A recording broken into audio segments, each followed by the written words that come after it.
안녕하십니까. 주식투시경의 윤정도입니다. 이번 주에도 역시 많은 분들이 실시간 첨삭지도 참여를 하셨는데요.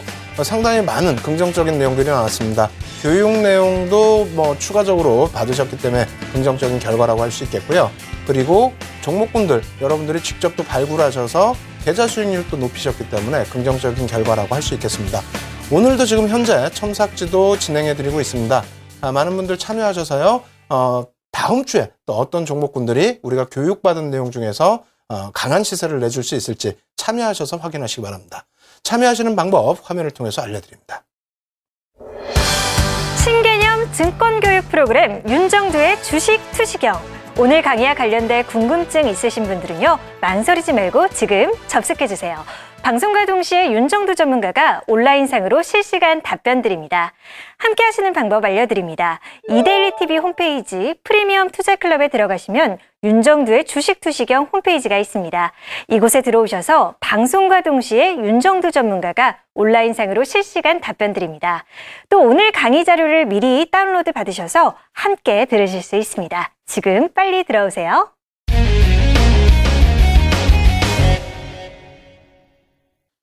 예, 지금 캔들 그리고 이평선, 거래량 이런 것을 바탕으로 해서 지난주에도 만기 주간 끝나고 난 이후에요. 시장 2000포인트 공방 나왔을 때 대단했죠. 건설주 그리고 항공주 그 밖에도 금융주까지 여러분들 스스로 공부하셔서 큰 수익을 내셨을 텐데 이번 주도 마찬가지입니다. 오늘 교육을 통해서 다음 주에 공략하실 수 있는 종목까지 잡아낼 수 있는 그런 프로그램이기 때문에 끝까지 시청하셔서 좋은 또 수익 올리시기 바랍니다.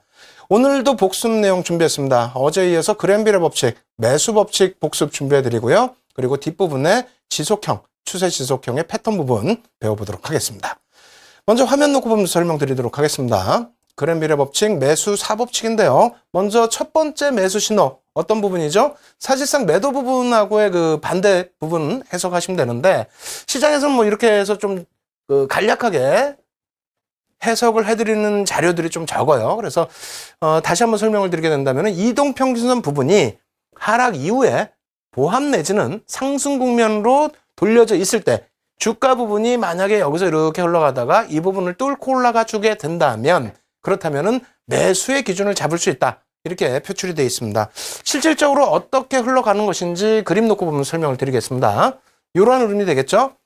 근데 사실상 그 이평선이 밀려 내려오다가 평행 내지는 상향될 것인지 여부에 대해서 좀 후행성, 그죠? 이평선 부분은 후행성이 형성되기 때문에 실질적으로 대응하시기 어렵다 하시는 분들이 많을 텐데 복습하시면 이 부분은 답이 나오죠. 차트 놓고 보시게 되면요. 자, 이렇게 되어 있습니다. 물론 아시아나항공의 일봉 차트 중에서 이 캔들이 월등하게 높게 올려졌기 때문에 그래서 이 부분은 어차피 이평선이 끌어올려지는 것이 아니냐 이렇게 해석할 수 있겠습니다만 말씀드린 것처럼 20거래일이라면 약 한 달 기준입니다. 대략적으로 이 정도 범위가 될 거예요. 그죠? 이 정도 범위의 캔들 이 부분을 전부 합산을 해서 20개의 캔들을 종가 기준에 합산을 해서 나누기 20 그렇게 해서 결론적으로 평균 주가 수준, 종가 수준을 20일 이평선의 기준 가격이라고 우리가 얘기를 하고 있습니다. 그렇게 된다면 지금 종가가 아시아나항공 같은 경우 어디에 형성돼 있어요? 여기 형성돼 있고요. 그리고 내일, 그러니까 오늘이 만약에 이 종가라면은 내일 기준에 급락만 하지 않는다면 그렇다면은 여기에 형성됐었던 과거의 종가 부분이 빠져나가고 새로운 종가가 높은 가격에 형성되기 때문에 당연히 이평선이 상향이 되겠죠. 그렇다면은 이러한 구간들이 어떻게 된다? 매수 구간으로 설정될 수 있다라는 겁니다. 그래서 기울기 부분을 추후에 확인해서 대응하시기보다는 미리 이렇게 조금 놓고 계산을 미리 하시면서 기울기 부분을 예측하시면서 대응하신다면은 그랜빌의 법칙 과거 데이터의 기준이지만은 실시간으로 또 최근의 흐름에 맞춰서 여러분들이 충분하게 매수 급소 자리를 잡아내실 수 있다 이렇게 설명을 드리겠습니다. 여타 종목군들 마찬가지예요. 삼성전기 같은 경우에도 마찬가지죠. 여기서 20거래일 정도의 박스 그려주시고 추가적인 상승 혹은 횡보가 됐을 때 이평선이 돌려질 수 있겠느냐. 그리고 이 위에서 흐름을 잘 주다 보니까 윗부분이 빠져나가고 어떻게 됩니까? 밑에 평균 단가 플러스 윗부분의 현재 종가 그렇게 된다면 당연히 이평선 윗방향으로 흘러오겠죠. 그렇게 된다면 당연히 추세 부분 반전될 수 있다. 기울기 부분을 여전히 우리는 제일 중요하게 놓고 봐야 된다. 이렇게 말씀을 드리겠습니다. 그래서 그랜빌의 법칙의 매수 1신호도 가장 중요하게 따지는 부분이 기울기 부분입니다. 그래서 그 부분을 여러분들이 잘 참조를 하시고요. 매수 신호 두 번째 보도록 하겠습니다. 역시 어제 매도 신호와 같은 범위에서 이해를 하시면 될 것 같아요. 어떤 부분이냐면 매도 부분은 사실상 크게 의미를 부여하기 어렵다 할지라도 매수 구간은 굉장히 중요하죠. 추세 상승이 지속되고 있는데 이평선 부분을 주가가 제한적으로 깨고 내려갔을 때 과연 이 추세 부분이 지속될 수 있느냐 여부, 여러분들이 또 화면 놓고 보면 이제 또 제가 분석을 해드릴 텐데 충분하게 이러한 구간에서 이제 매수 급소로 작용할 수 있다라는 것을 그랜빌의 매매 법칙에서 설명을 한 거고요. 그리고 실전 차트에서도 아까 말씀드린 것처럼 기울기 부분을 다시 한번 좀 설명드리면서 핵심 포인트를 잡아드리도록 하겠습니다. 자, 이렇게 놓고 보시면 그림 기준에서는 잘 이해가 안 되실 수 있어요. 실전 차트를 또 놓고 보셔야 될 텐데 캔들 여러 봉을 놓고 보면 설명을 드리겠습니다. 자, 이렇게 놓고 보시면 상승 추세 지속되고 있죠. 상승 추세 지속되고 있는데 제한적이냐라는 부분이에요. 이 부분의 하락이 제한적일 수 있느냐. 이것이 급격하게 밀려 내려간다면 만약에 여기까지 아까 이제 뭐 상승 추세 돌려지는 흐름의 아시아나항공의 장대 양봉이다. 혹은 뭐 이러한 양봉의 기준이라면은 여기서도 음봉의 기준이 이만큼 떨어지게 된다면 부담스러울 수 있습니다. 기울기 자체가 꺾여버릴 수가 있겠죠. 하지만 현재 구간에서는 그 기준점이 뭡니까? 이평선이 상향되고 있는 추세에서 제한적인 조정이라고 분명히 얘기를 했습니다. 그렇다면 제한적인 범위의 기준이라면 역시 마찬가지로 20개의 박스를 그려놓고요. 그 범위에서 제한적이다, 추가적인 하락보다는 제한적으로 흘러가고 반등을 연출해준다라고 한다면 당연히 매수 구간을 설정할 수 있다는 겁니다. 왜? 앞부분에 있어서의 저점 이러한 부분이 소진이 되고 뒷부분에 다시 돌려질 때 흐름에 연동이 되면서 추세 부분은 계속해서 상향될 수 있기 때문입니다. 그래서 기울기 부분 여전히 이 부분에서도 놓고 보셔야 되는 거고요. 다른 종목도 마찬가지가 되겠죠. 일시적인 조정에 있어서는 기울기에 큰 영향을 안 받습니다. 그래서 HTS상으로 내일 어떻게 될까, 모레 어떻게 될까, HTS상에서 검색을 하겠다 이렇게 하지 마시고 계속 말씀드리는 것처럼 박스를 그려서 이 기울기가 기울어질 것인지 앞에 캔들이 어느 위치에 있는지 그 부분만 확인을 하시면 될 것 같습니다. 아시겠죠? 그래서 그랜빌의 매수 법칙 이 법칙은 제한적인 조정을 나타냈을 때 오히려 돌려지는 구간에서 매수할 수 있다. 요거를 꼭 인식을 하시기 바랍니다. 삼성전자 마찬가지고요. 자, 세 번째 매수 신호 부분은요. 오히려 앞부분보다 더 강한 부분입니다. 추세가 지속되고 있는데 주가가 올라서다가 조정을 받지만은 이것을 타고 올라간다. 그러니까 이탈되는 흐름보다는 어떻게 된다? 이평선을 지지라인으로 해서 이런 식의 주가 흐름이 나온다. 그렇다면은 밀려 내려왔을 때 이격을 줄여서 이평선 근처로 왔을 때 돌려지는 흐름. 이평선을 깨고 내려갈 수도 있잖아요. 그러니까 돌려지는 흐름이 나오게 된다면 그때 매수관으로 설정할 수 있다. 이렇게 해석을 하시면 되겠습니다. 무학 같은 경우가 그렇죠. 지금 놓고 보시면은 이평선까지 이것 같은 경우는 뭐 기간 조정이라고 우리가 표현을 합니다. 그래서 가격 조정이 아닌 옆으로 횡보하는 기간 조정과 함께 이평선과 맞닥뜨리게 됐어요. 여기에서 주가 탄력이 나오게 되면 매수 구간을 설정할 수 있다. 마찬가지입니다. 매수 구간을 설정할 수 있고요. 이러한 부분에서도 뭐 근처에 들어왔다가 돌려지는 경우 매수 구간을 설정할 수 있다. 이러한 해석을 하시면 되겠습니다. 마찬가지로 뭐 아시아나항공 뭐 자주 보여드리게 되는데 뭐 상당했죠. 아시아나항공 같은 경우에는 이 부분에 있어서는 뭐 조정폭이 나와 있는 것처럼 보여집니다만 일시적으로 또 이탈이 됐다가 되돌리는 흐름 3월 달에도 강하게 나왔습니다. 그래서 지금 배우는 그런 흐름대로 여러분들이 대응을 하신다면은 충분하게 그랜벨의 법칙 그리고 또 윤정두가 권해드리는 실전 대응에서 기울기만을 놓고 충분하게 수익을 내실 수 있는 종목을 잡아낼 수 있다. 이렇게 말씀을 드리겠습니다. 그렇게 해서 뭐 여러 종목이 더 있는데요. 예제 부분 뭐 금방 넘어가면서 지켜보도록 하고요. 네 번째 그 매수 신호까지 설명을 드려보도록 하겠습니다. 이 부분은 사실상 권해드리고 싶지는 않아요. 왜 그러냐면 지난주에 설명드린 것처럼 기울기 자체가 그러니까 이평선 자체가 하락 추세를 연출하고 있다는 겁니다.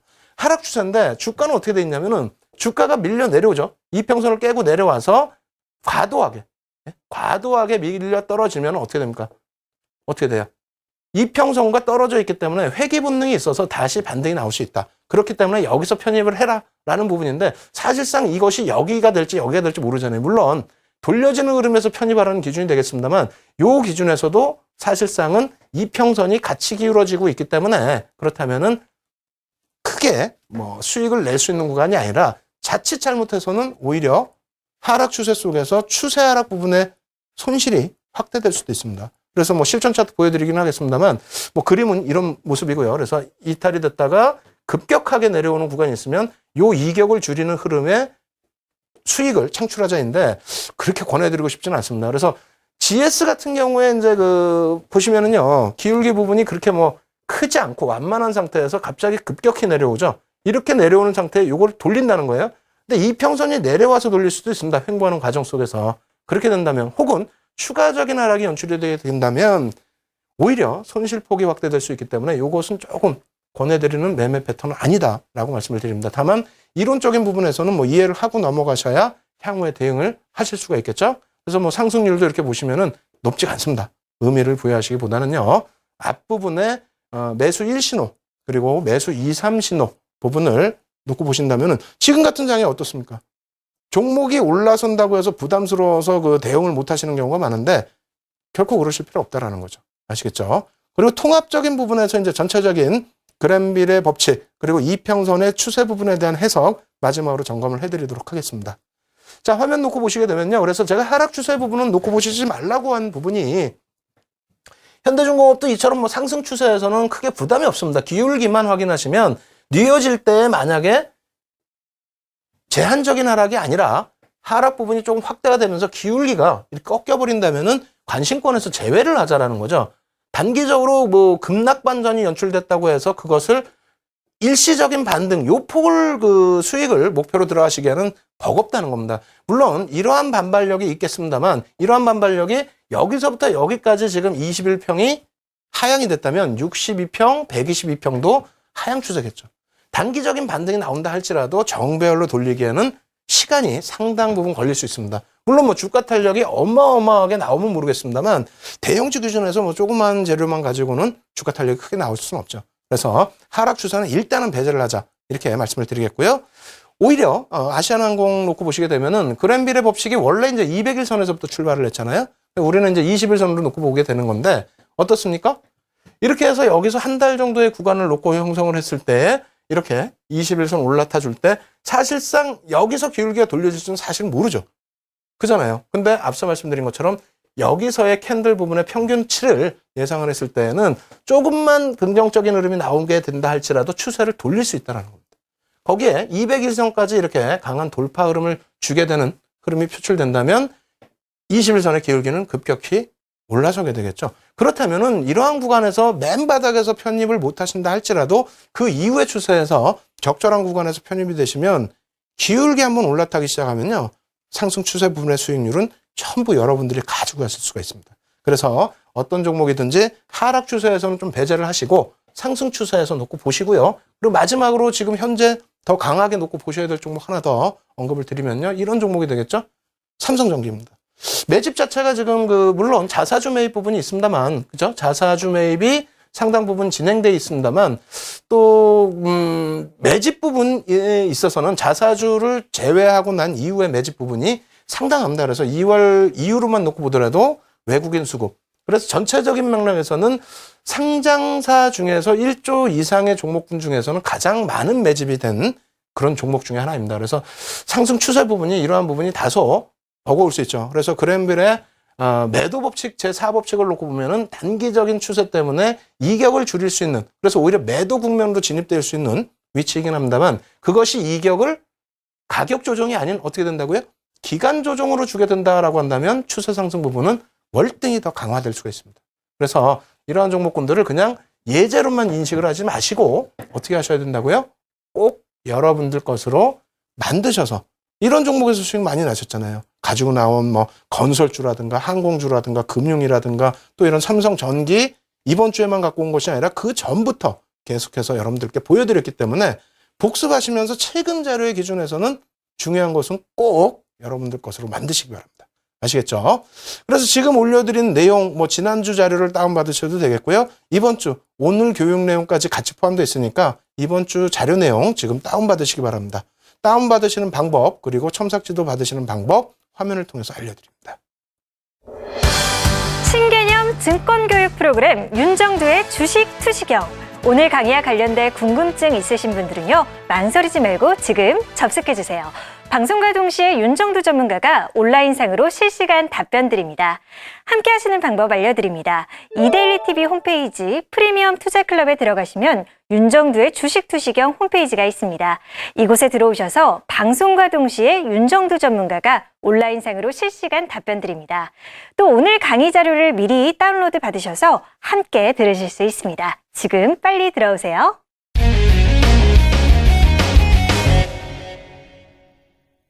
예, 어제에 이어서 오늘도 패턴에 대해서 공부를 하는데요. 일단은 지속형 패턴입니다. 다시 한번 강조드리겠습니다만 지속형 패턴은 이해하시고 넘어가시는 수준으로 대응하시면 되는데요. 다만 다음 주에 반전형이 상당히 중요하다고 말씀드렸죠. 그 반전형을 배우기 위해서 완벽하게 이해하시기 위해서는 오늘 배우시는 또 어제 배우신 내용에 대해서는 완전하게 이해를 하셔야 됩니다. 아시겠죠? 그래서 내용이 다소 쉬울 수도 있어요. 다소 쉬울 수도 있고 일부 또 어려운 부분도 있을 수 있습니다. 특히 오늘 같은 경우는 조금 더 어려울 수도 있어요. 조금만 긴장하셔서 완벽하게 이해하셔서 여러분들 것으로 만들어 나가시기 바랍니다. 자, 화면 통해서 놓고 보면서 설명드려 보도록 하겠습니다. 일단 오늘 배우실 내용은 세 가지 패턴인데요. 첫 번째는 깃발형 그리고 페넌트형, 뒷부분에 이제 쐐기형을 같이 넣고 배울 텐데요. 거의 사실상은 비슷비슷한 내용입니다. 먼저 첫 번째 부분 파악하셔야 될 부분, 이해하셔야 될 부분은 주가가 급등락을 연출한 이후에 일시적으로 표출되는 패턴이다. 그래서 사실은 우리가 이제 그 깃발형 같은 경우, 페넌트형 같은 경우 깃대라고 표현을 해요. 깃대라고 표현을 하는데 주가 부분이 이렇게 급등이 나오는 모습 혹은 급락이 나오는 모습 속에서 일시적인 반발, 추세에 대한 반발하는 세력들, 이 세력이라는 것은 개인이 될 수도 있고요. 어찌됐건 간에 그러한 추세의 일시적인 반발 때문에 어떻게 된다? 횡보 내지는 일정 부분의 조정, 국면으로 진입되는 모습을 우리가 이해를 하고 대응을 해야 된다. 이런 기준입니다. 그래서 깃발형이든 페넌트형이든 표출이 되게 되면은 그 부분에 있어서 추세 반전이 아니라 추세 지속이기 때문에 눌린 구간을 잘 극복해내자. 이런 기준으로 해석을 하시면 될 것 같아요. 자, 이어서 놓고 보시게 되면요. 기본적인 전제입니다. 앞서서 다우 이론 같은 경우에도 기본적 전제 말씀드렸고 어제 같은 경우에도 기본적인 전제를 말씀드렸죠. 근데 이 부분이 조금 이해가 안 되시는 부분이 사실상 많이 있을 수 있습니다. 일단 이전의 주가가 급등락을 나타내야 된다는 거예요. 사실은 그래서 대형주보다는 소형주 위주에서 많이 나와요. 급등 급락이 나오려면 말 그대로 상한가도 막 나와야 되는 그런 흐름이죠. 그래서 깃대가 이 깃대라고 표현을 하는데요. 깃대가 완벽하게 이렇게 조금 수직 가까이 서 있는 모습이 나와야 된다라는 겁니다. 그래서 사실은 예제 부분도 드물고요. 패턴이 좀 자주 나타나기도 합니다만 완벽하게 정형화되어 있는 흐름을 찾기에는 또 조금 버거운 부분이 있어요. 두 번째로는 일반적으로 상승형의 기준입니다. 1에서 3주 정도의 사이에 단기간에 1, 3주가 사실은 그게 단기간이라고 표현하기 어려울 수도 있죠. 그렇죠? 캔들 같은 경우에는 봉 하나짜리, 봉 2개짜리, 봉 3개짜리 이렇게 해도 기준이 잡히는데 5개짜리도 놓고 보기는 합니다만 지금 서양형 패턴 같은 경우에는 지속형 같은 경우 그나마 짧다고 하는데도 불구하고 일반적으로 1에서 3주 정도. 이것은 또 상승 추세 기준에서 1에서 3주입니다. 하락 추세에서는 2주 정도 형성이 되어야 기본 전제로서 패턴이 완성됐다라고 표현할 수 있는 겁니다. 세 번째로는 반전형으로는 절대 작용될 수 없다. 이 부분도 어제 설명을 드렸습니다만 사실상은 절대 없다라고 표현하기는 어려워요. 패턴이 완성됐느냐 안 됐느냐의 차이가 기준이 되겠죠. 그래서 반전형으로는 절대 작용할 수 없다. 그렇게 된다면 그 패턴이 완성되지 않았다는 것이지 그런 흐름이 안 나온다는 건 절대 아닙니다. 그렇게 이해를 하시고요. 주가는 기존 깃대 형성 움직임의 반대 방향으로 움직인다. 이 부분 뭐냐면 이 부분을 좀 이제 해석을 제대로 못 하시는 경우가 있는데 뭐냐면 추세 부분이 이렇게 진행이 되잖아요. 추세가 진행이 되는데 이것을 우리가 깃대라고 한다는 겁니다. 상승을 기준 잡았을 때. 그러면 이 기준을 잡았을 때 주가는 반대로 움직인다는 게 이걸 얘기하는 거예요. 깃발형 같은 경우에 이런 추세에서 이런 조정이 나온다는 겁니다. 아시겠죠? 페넌트형 같은 경우는 말 그대로 페넌트가 이렇게 생겼잖아요. 그래서 이렇게 흐름이 나온다. 요 내용입니다. 그래서 기존 추세에 반대로 형성되지만 추후 흐름은 마찬가지로 흐르고 이 깃대의 길이만큼의 상승 탄력을 가져간다는 겁니다. 근데 이 부분이 가장 좀 애매모호한 것이 뭐라고 그랬어요? 말씀드린 게 급등락이라고 표현을 드렸잖아요. 그렇다면 시가총액이 윤정도 맨날 말씀드린 것처럼 1조 이상짜리가 급등락이 나오겠습니까? 그렇진 않죠. 그래서 그 부분은 조금 이제 좀 이해를 하시고 넘어가셔야 될 부분이고, 다만 이제 대형주에서도 이 부분이 꼭 이 패턴을 따라서 뭐 시세를 이렇게 움직였을 때 깃발이 이렇게 나오면 추가적으로 이만큼 수익을 내겠다의 기준이 아니라, 이렇게 움직였을 때 가격 반발력이 이렇게 나올 수 있다. 조정 국면이 나올 수 있다. 그래서 결론적으로 이러한 흐름에서도 완벽한 깃발령은 아니다 할지라도 이러한 흐름이 표출되고 그리고 나서 재차 흐름 나올 수 있는 대형주에서도 적용을 좀 변형해서 시킬 수 있는 좀 뭐라 그럴까요? 유도리라고 표현한 건 뭐 표준어는 아닌 것 같고, 하여간 그런 맥락에서 좀 이해를 하시고 넘어가시면 될 것 같습니다. 자, 깃발형의 형성 기간인데요. 형성 기간은 깃발의 기준입니다. 이 깃대는 상관이 없어요. 깃대는 상관이 없고, 이 깃발이 형성되는 구간을 대략적으로 일주일에서 3주일 수준. 이것은 상승의 기준입니다. 그죠? 상승. 그리고 하락의 기준에서는 2주일 정도 조금 더 짧다. 이렇게 해석을 하시면 되겠고요.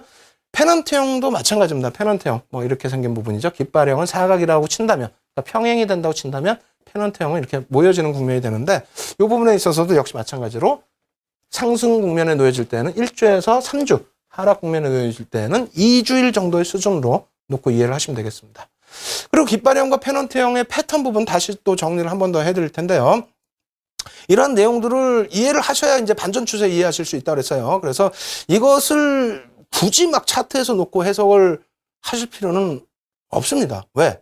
우리가 캔들도 배웠고, 이평선도 배웠고, 수급도 배웠고, 거래량도 배웠잖아요. 그래서 패턴 부분은 전체적으로 이렇게 놓고 봤을 때, 이 정도의 추세의 흐름이구나.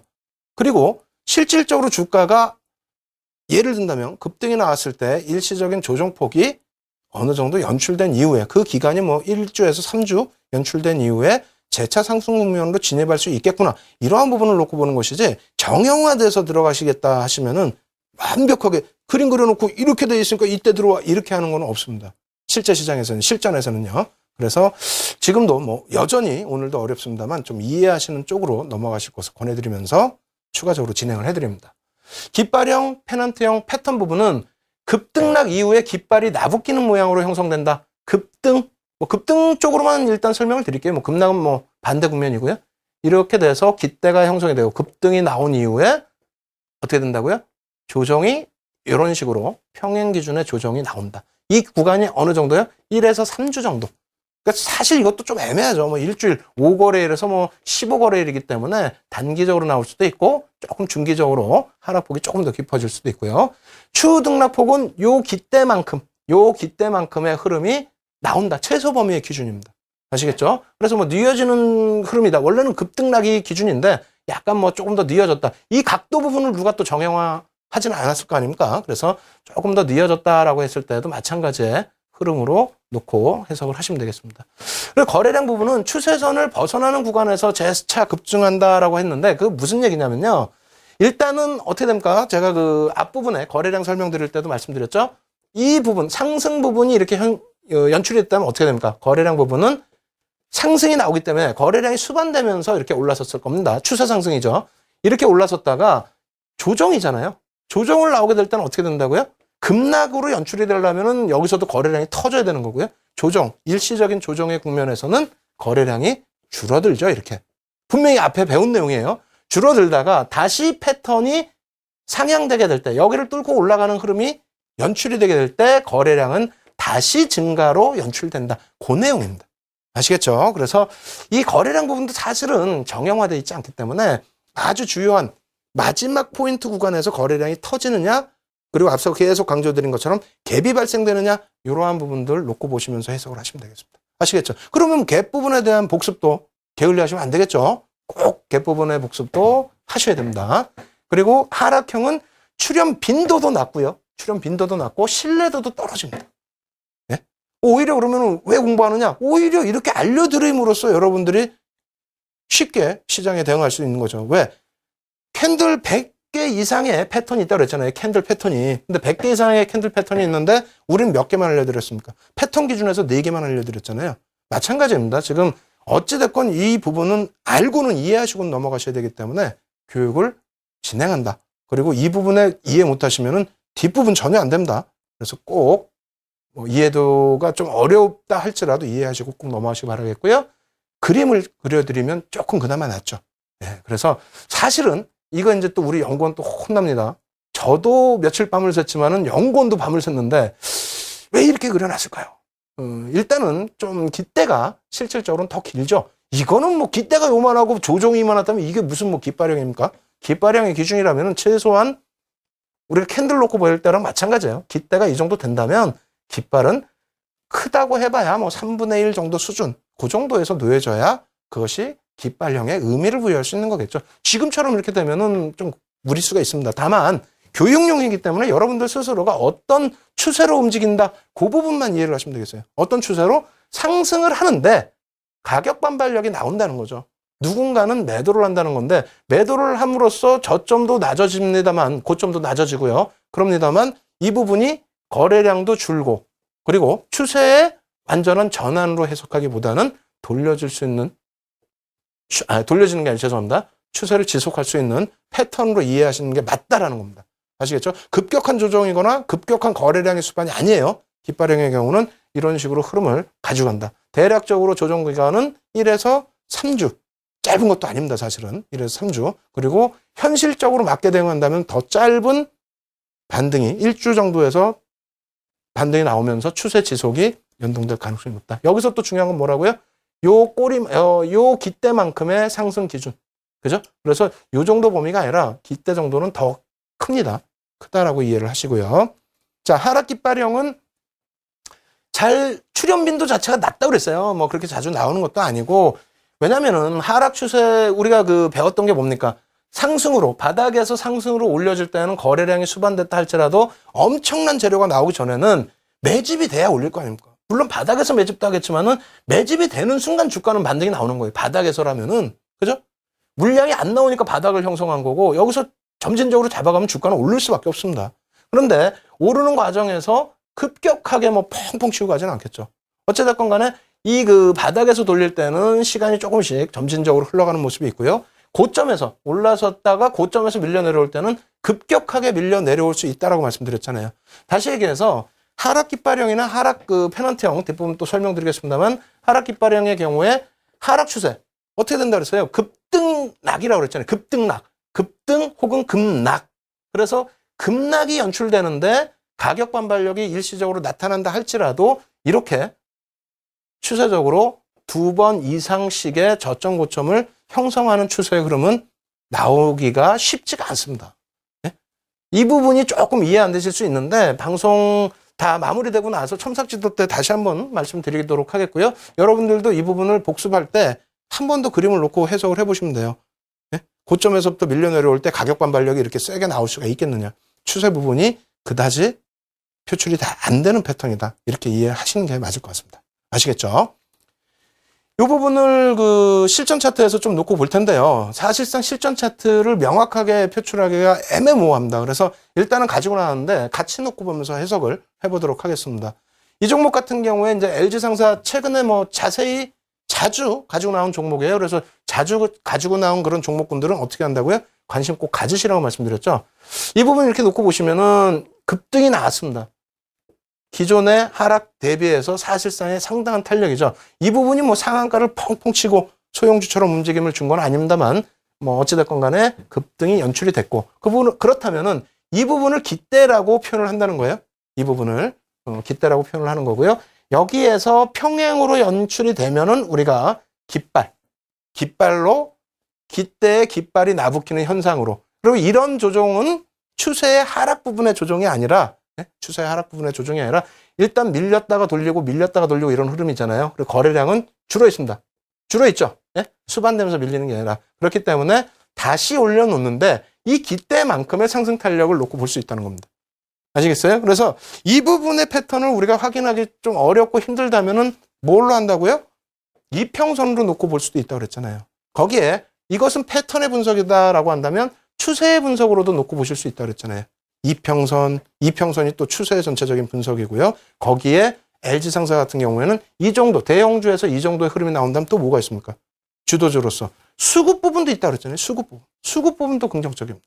그래서 복합적으로 놓고 보시고 패턴 부분은 추가적인 참조 사항으로 해석을 하시면 되겠습니다. 그리고 뒷부분에 이제 그 페넌트형 그 예제 부분도 물론 있겠습니다만 여기에서 해석 부분도 우리가 이 부분 여기서도 깃발형으로도 놓고 볼 수 있죠. 그죠? 그래서 한 번 더 추가적인 상승이 나오는 기준도 설정할 수 있는데 일단은 이 부분을 페넌트형이라는 것이 뭐 어디서 기준을 잡느냐에 따라서 또 달라져요. 이렇게 깃발로 이렇게 잡을 것이냐 아니면 페넌트형이라는 건 몰려지는 거죠. 모여지는 부분의 패턴입니다. 그래서 이렇게 놓고 잡으시면 또 페넌트형 기준으로도 놓고 이해를 하실 수 있습니다. 그래서 중요한 부분은 추세적인 부분이 지속적으로 진행되고 이런 것은 일시 조정이라는 것을 이해하시고 거래량 부분이 조정을 받을 때 줄어들면은 추세 진행형에 대한 신뢰도가 높다라는 것을 이해하시는 거지 모양을 똑같이 그리고 뭐 비율을 똑같이 맞추고 그렇게까지는 하실 필요 없다는 겁니다. 그래서 명확하게 이해하셔야 됩니다. 아시겠죠?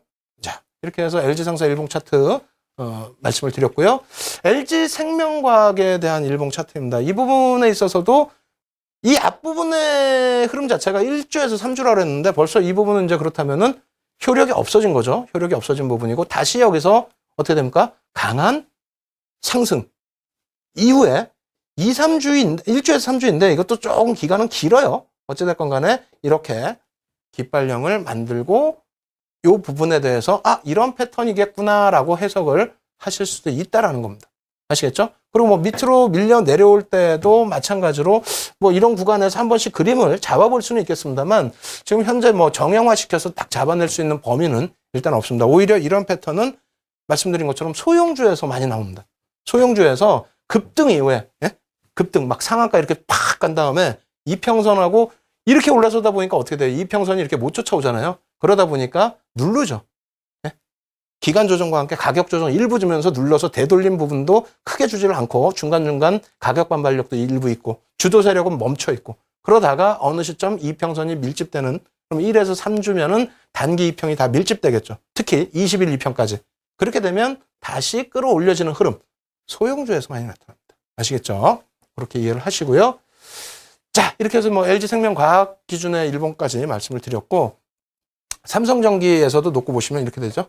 자, 이렇게 놓고 보시다가 이 부분에 대해서 이것을 사실상 이게 좀 이 구간만 확대해서 놓고 보시면은요. 주가 부분이 여기서는 이렇게 가팔라 보이지만은 여기만 확대해서 놓고 보면 또 이렇게 뉘어졌죠. 대형주가 뭐 이렇게까지 보이는 것처럼 흘러가지는 않았죠. 그래서 어찌됐건 그 패턴 부분으로 인식을 하실 때는 이런 기준 그리고 이렇게 그래서 이 부분은 뭐 여러 가지 다른 해석으로도 우리가 충분히 접근할 수 있으니까 다만 여기서 이해하실 부분은 뭐라고요? 단기 급등이 나온 이후에 가격 반발력 때문에 뭐 급락 연출됐을 때 가격 반발력 급등 이후에 차익 실현에 대한 욕구 이런 부분 때문에 눌린다 할지라도 특히 중요한 부분 거래량이 축소가 되고 그죠? 그렇게 되고 1, 3주 정도의 기간 조정을 통해서 급등 이후에 이평선 부분이 다시 이격을 줄이는 그런 흐름이 나오게 된다면 거래량 수반과 함께 특히 뭐 갭이 나오면 더 좋다 그랬어요. 그 흐름과 함께 돌려지는 흐름이 나올 수 있다. 그렇게 된다면 기대로 형성됐던 구간만큼 추가 상승이 나올 수 있다.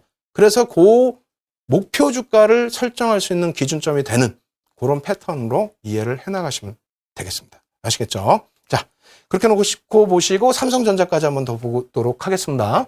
삼성전자 놓고 보시면 어떻게 됐습니까? 삼성전자도 사실상 이렇게 먼 기간으로 놓고 보니까 이게 가팔라 보이는 거예요. 얘도 마찬가지로 이것을 전부 이렇게 늘려서 보게 되면 뉘어져 있는 흐름이 되겠죠.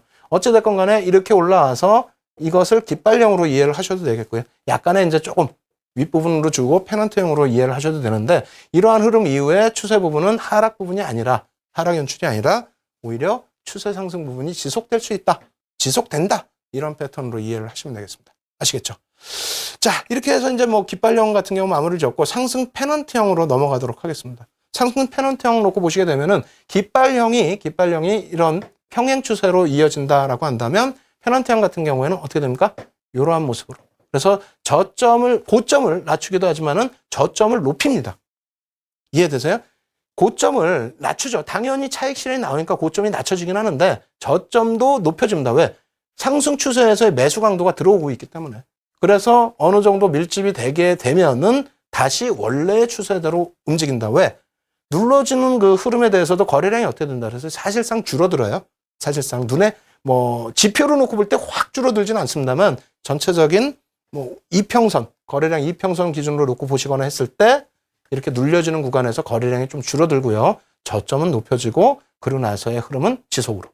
만약에 거꾸로 밀려 내려오는 경우라면 또 반대쪽으로 밀려 내려가는 흐름이 지속되겠죠. 그것은 반등이 나올 때 거래량이 줄어드는 흐름이 됩니다. 밀려 내려올 때 거래량 실렸다가 반등일 때 거래량 줄고 다시 여기서 거래량 터지면서 밀리는 걸로. 그래서 상승 깃발형이나 사실상 상승 페넌트형이나 사실상은 거의 뭐 같은 맥락에서 이해를 하셔도 무난하겠습니다. 아시겠죠? 그리고 하락 페넌트형도 그림 조금 전에 설명드렸습니다만 그림 모양만 다시 한번 놓고 보도록 하겠습니다. 그래서 그림 모양 놓고 보시게 되면은 앞서 이제 그 삼각형형 같은 경우에는 그 삼각형 안에 들어와 있는 이 수렴 구간이 추가적인 뭐 밑으로 올라내리면 이렇게 위로 올라가면 이렇게 요 범위를 놓고 기준을 잡았는데 지금은 어떻게 된다고요? 페넌트형과 깃발형의 같은 경우는 이 깃대의 기준을 잡는다는 겁니다. 깃대가 어디서부터 어떻게 형성되는지. 그래서 여기는 지금 몸통을 더 중요시 놓고 저희가 그림을 그려드렸습니다만 실질적으로는 깃대 부분이 추가적인 상승 하락 부분의 범위, 목표 라인으로 설정될 수 있는 것이기 때문에 그 기준을 조금 더 중요시 놓고 이해를 하시라고 말씀을 드리겠습니다. 아모레퍼시픽 한번 종목 놓고 보면서 역시 똑같이 페넌트형 기준 잡아볼 텐데요. 뭐 이런 기준이 될 수도 있겠죠. 그러니까 여기서 이 부분이 완벽하게 되진 않았습니다만 페넌트형으로 형성이 되고 난 이후의 흐름, 그리고 여기서도 마찬가지입니다. 뭐 이런 식으로 페넌트형으로 기준을 잡으셔도 크게 무리는 없다. 다만 계속 강조드리는 것처럼 정형화 이 부분에 대해서는 이 패턴을 똑같은 그림으로 놓고 뭐 대응을 하신다 생각하시기보다는 이 추세 부분에서 조정이 나왔을 때 그 다음 추세의 흐름이 어떻게 진행될 것인지, 반전인지 추세 지속인지, 추세 지속적으로 해석을 하시면 된다라고 마무리를 지어드리도록 하겠습니다. 이렇게 해서 이제 상승 깃발형과 페넌트형까지 말씀을 드렸어요. 뭐 하락 부분도 말씀을 드렸고요. 이 부분에 대해서 뭐 많이 내용이 어려우실 수 있고 또 예제 부분에 대해서 전략 부분이 다소 엉성할 수도 있습니다. 왜? 관심만 갖고 뭐 관심 정도도 조금은 벗겨내고 이해만 하고 넘어가자 이렇게 말씀을 드렸기 때문에 그래서 예제 부분도 뭐 매매 기준까지 완벽하게 잡아드리지는 않았습니다. 하지만 뒷부분에 역시 배울 반전의 기준에서 특히 중요시 놓고 봐야 될, 이해해야 될 부분이기 때문에요. 여러분들 꼭 복습하시기 바랍니다. 교육자료 다운받으시는 방법하고요. 그리고 실시간 첨삭지도 받으실 수 있는 방법 화면을 통해서 알려드립니다. 신개념 증권교육 프로그램 윤정두의 주식 투시경. 오늘 강의와 관련된 궁금증 있으신 분들은요. 망설이지 말고 지금 접속해주세요. 방송과 동시에 윤정두 전문가가 온라인상으로 실시간 답변 드립니다. 함께 하시는 방법 알려드립니다. 이데일리 TV 홈페이지 프리미엄 투자클럽에 들어가시면 윤정두의 주식 투시경 홈페이지가 있습니다. 이곳에 들어오셔서 방송과 동시에 윤정두 전문가가 온라인상으로 실시간 답변 드립니다. 또 오늘 강의 자료를 미리 다운로드 받으셔서 함께 들으실 수 있습니다. 지금 빨리 들어오세요.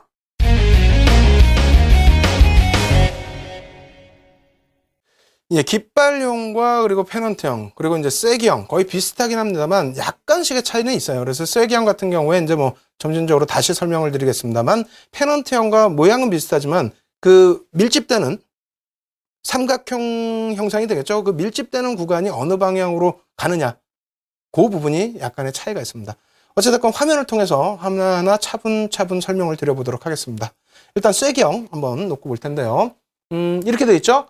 깃발형과 삼각형의 혼합형이다. 뭐 깃발 모양의 거기에 또 뭐 삼각형 이렇게 들어가 있는 그런 모양으로 이해를 좀 하셔도 될 것 같고요. 저항선과 지지선이 좁혀져서 한 곳으로 모이는 페넌트형과 뭐 같죠. 페넌트형과 같은 그런 내용입니다. 그리고 저항선과 지지선의 방향이 같은 곳으로 향하고 있다라는 부분입니다. 예를 들어서 쐐기형 같은 경우에는 우리가 이제 그 상승 추세에서 나타나는 쐐기형은 잘 그거는 이해만 하시면 될 것 같아요. 그래서 이름을 애우시기보다는 혼돈스러워요. 왜냐하면 상승 쐐기형이면 상승 추세에서 나와야 되잖아요. 그렇지 않습니다. 상승 쐐기형의 경우에는 하락 추세에서 상승의 모양 나오는 부분을 상승 쐐기형이라고 그러고요. 상승 추세에서 나오는 쐐기형을 하락 쐐기형이라고 합니다. 아시겠죠? 그래서 상승 추세에서 이렇게 흘러가는데 어떻게 되냐면은 주가 부분이 이렇게 아랫방향으로 형성이 돼서 표출이 됩니다. 이렇게 된 이후에 추세 부분은 다시 상승으로. 아시겠죠? 이러한 부분 이제 다시 설명을 드릴 텐데, 뒷부분에 이제 예제 부분 설명을 드릴 텐데요. 일단은 같은 방향, 저항선과 지지선의 방향이 같은 쪽으로 향한다. 그래서 상승 기준에서는 둘 다 하락 기준으로 형성이 되는, 좀 그림이 어려운 거예요. 예제 좀 이따 보여드릴게요. 이렇게 하락 기준으로 둘 다 형성이 되는 기준이고, 그리고 하락 국면에서는 둘 다 상승 쪽으로 형성이 돼서 그 다음 주가 흐름이 연출되는. 그러니까 조금 그림을 보셔야 이해가 좀 되실 겁니다. 아시겠죠? 페넌트형과는 다소 차이가 있어요. 페넌트형 같은 경우는 이렇게 바닥 저항 부분이 반등이 올려지고 내려오는 그 차익 물량 부분도 낮아지고 이렇게 해서 보이는데, 이 그 쐐기형 같은 경우는 양쪽 방향으로 같이 움직인다는 거예요. 아시겠죠? 그 부분 어찌됐건 간에 놓고 보여드리면 설명을 드리겠습니다. 그리고 자, 상승 쐐기형 같은 경우에는요, 이렇게 형성이 됩니다. 기본 그 전제예요. 어떻게 되어 있냐면 하락 추세 이후에 반등 과정에서 당연하겠죠? 그렇게 나오는 거고요. 하락 추세 이후에 상승 쐐기형 이렇게 나오고 이렇게 내려간다는 겁니다. 아시겠죠? 그래서 상승 쐐기형이면 상승 아니냐? 아닙니다. 이름만 이렇게 돼 있고 이해만 하시면 되겠어요. 그래서 뭐 이름까지 굳이 애우실 필요도 없고 이해만 하시면 되겠고요. 향후 주추세는 재차 하락이다. 아시겠죠? 상승 쐐기형의 경우는. 그리고 급락에 대한 반발 심리가 나타난 거다. 이렇게 이해를 하시고요. 그리고 저가 편입, 투매 지속 등으로 표출이 된다. 투매가 지속이 되는 흐름, 그 다음에 저가 매수세가 일부 형성되는 흐름. 그렇게 되면서 방향성은 위로 이렇게 형성이 된다는 거예요. 예. 그리고 지지선의 기울기가 저항선의 기울기보다 급하게 상승이 된다. 무슨 얘기냐면은 이 위쪽이 저항선이, 이 위쪽이, 그리고 지지선은 요 밑에 쪽이죠. 밑에 쪽이 좀 더 가파르게 올라선다는 거예요. 하락에서 반등이 나올 때. 어려우신가요? 이 부분 저도 설명이 어렵습니다. 실전 차트도 그닥 없고 하기 때문에 그림으로 설명을 드려야 될 텐데 조금 이따 그림 보여드리고 설명드릴게요. 조금 이해가 어려우신 부분이 있어요. 쐐기형 같은 경우, 페넌트형도 마찬가지고. 근데 그 부분은 복습을 통해서 어차피 계속 이해를 하셔야 됩니다. 그리고 한 번만 이해하시면 그다음부터는 뭐 이 부분을 다시 끄집어내서 복습하실 필요는 없기 때문에 이해도만 좀 높여가시기 바랍니다. 아시겠죠? 그리고 패턴 완성 이후에는 추세의 하락이 다시 연출이 됩니다. 거래량 부분도 다시 터지게 되겠죠. 그래서 그러한 부분 이해를 하시기 바랍니다. 자, 그렇게 놓고 보시고요. 하락 쐐기형은 어떻게 된다고요? 상승 추세에서, 반대 해석입니다. 상승 추세에서 나타나는 과정이고 앞서 보여드린 내용의 반대입니다. 그래서 하락 쐐기형은 뭐 추세가 밑으로 되는 거냐? 아닙니다. 상승 추세에서 하락 쐐기형만 나온 거고 그다음 반등은 이렇게 위로 올라간다. 이렇게 이해를 하시면 되겠습니다. 그렇게 해서 이제 뭐 쐐기형 부분 다시 정리를 해드린다면 방향은 기존 추세의 반대 방향으로 형성되고요. 당연하겠죠. 거래량 부분은 주추세로 회귀 시 거래량이 증가.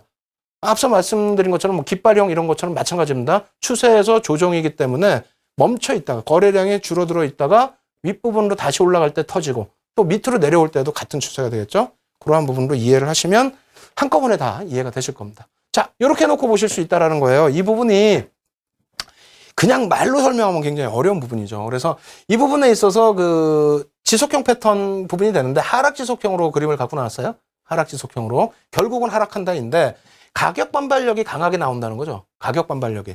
하락 추세에서 가격 반발력이 강하게 나오면서 일단은 저항 부분도 높게 올려지고 지지 부분도 죄송합니다. 지지 부분도 그리고 저항 부분도 같은 방향 윗방향으로 가잖아요. 페넌트형 같은 경우는 이렇게 가는 게 아니라 이렇게 가죠. 이렇게. 네? 그래서 차익 실현 때문에 고점도 낮아지는데 저점도 높아지는 이게 페넌트형이고요. 이해되십니까? 이게 이해 안 되시면 녹화 방송 꼭 보셔야 됩니다. 페넌트형은 이렇게 형성되는 거 아시겠죠? 그리고 이 쐐기형의 경우에는 같은 방향으로 위면 위쪽, 그죠?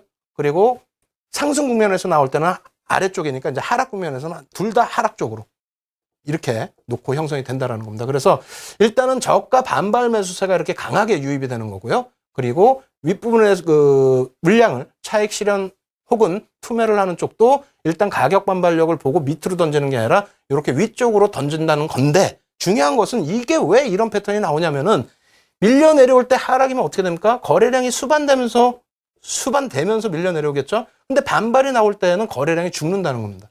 우리가 기본적으로 배운 거래량의 기준이에요. 거래량이 죽은 이후에 그럼 실질적인 추세 전환이 아니잖아요. 그런 이후에 여기서 다시 거래량이 터지면서 밑으로 내려온다는 겁니다.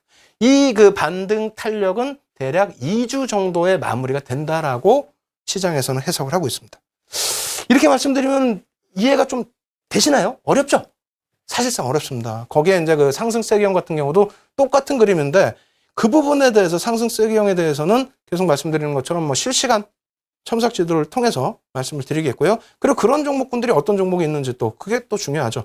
신뢰도가 좀 낮다 할지라도 추세 부분이 강하게 표출될 수 있는 종목. 그리고 특히 이러한 변곡 라인에서 이거는 뭐 하락입니다만 만약에 이게 이제 상승 기준으로 그림이다라고 한다면 여기서 강한 거래량이 터지고 갭으로 상승 탄력이 한번 또 표출되는 흐름이라면 그렇다면은 뭐 그런 종목은 또 접근을 해서 수익을 크게 창출해야 되겠죠. 아시겠죠? 그런 만큼 첨삭주도 꼭 참여하시고요. 자, 실전 차트 한번 놓고 보도록 하겠습니다. 이게 세기형 부분에 있어서도 마찬가지로 그렇게 뭐 정형화돼서 찾기가 어려워요. 다만 뭐 이런 부분으로 이해를 좀 할 수 있을까요? 하락 추세에서 방향이 같죠. 네? 방향이 같은 쪽으로 돌려진다는 겁니다. 아시겠어요? 그래서 테넌트형 같은 경우에는 이렇게 형성이 돼요. 이렇게. 고점이 여기가 높아지고 오히려 저점이 낮아지면서 저항 부분이요. 근데 이 부분은 정확히 보시면 기간적인 부분에서는 사실상 2주 이상이 돼 있어서 완전한 패턴이라고 볼 수는 없습니다만 지금 그 추세 부분으로 해석을 해드릴 때는 방향성 부분 지금 같은 방향으로 향하고 있죠. 하락 추세에서. 그래서 이러한 부분을 우리가 쐐기형이다. 결론적으로는 다시 아랫방향으로 밀려 내려오는 흐름이다. 이렇게 해석을 하실 수가 있겠습니다. 아시겠죠? 그렇게 해서 내림산업 뭐 일봉 차트 놓고 보면서 설명을 드렸고요.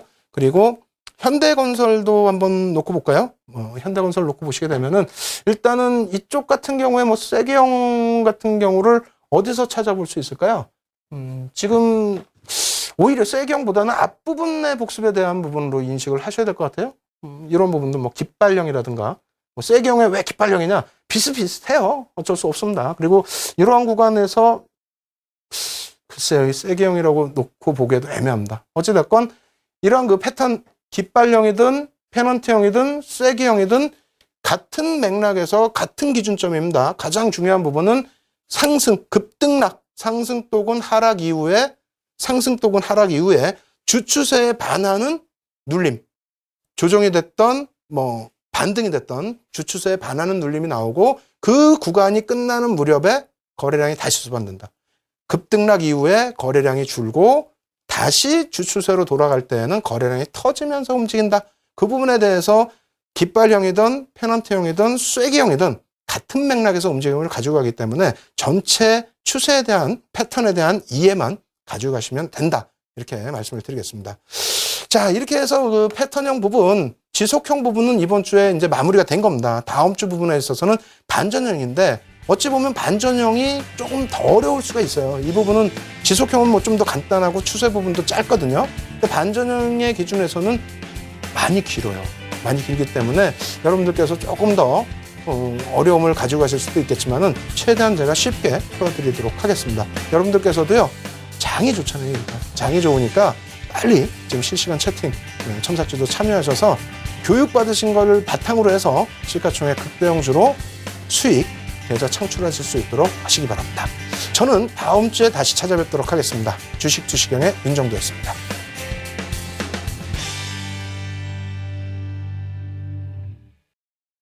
이 프로그램은 시청자들의 투자 판단에 참고가 되는 정보를 제공하기 위해 기획된 것입니다. 투자 여부에 대한 결정은 투자자 각자의 판단으로 하시기 바랍니다.